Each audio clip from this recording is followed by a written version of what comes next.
is the response kay suunan of the goodness of God kay suunan ko. Amen. Worship is the response, mga kaigsuunan, sa tanang kaayo sa Ginoo. Amen. Apan gamay lang hisgutanan kaigsuunan. Amen. About sa worship. Kita nahibalo nga ang Dios attract siya.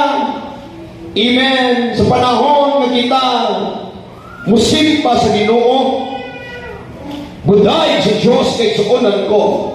Kapag ang Biblia nagasulti, God inhabits the praises of His people kay suunan ko.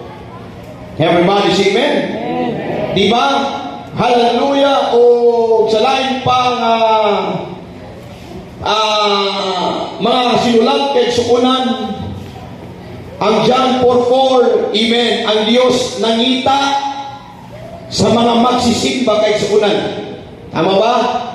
Ang John 4:4, ang nagasulti diha ng Diyos nangita sa tinuod ng magsisimba nga nagasimba sa Espiritu o sa kamatuoran, mga kaigsuunan ko. Amen. Pero dahil ko ipaabot kanato kaigsuunan ining adlaw nga bisan pa dunay gamay nga magsuta sa atong kaugalingon. Amen. Nga bisan karang ma-aware ta. Amen. Kaya itong una-una, basta musimba ta sa Ginoo, that's counted kay sukunan. Amen. Na mura ka itong giisip, halal, basta makasimba lang ta kay sukunan. Pero kung timaan, amen. Hallelujah. Na doon ay mga bagay na gusto natong masabtan ini kautuhan karon, mga kaigsuunan ko. Amen.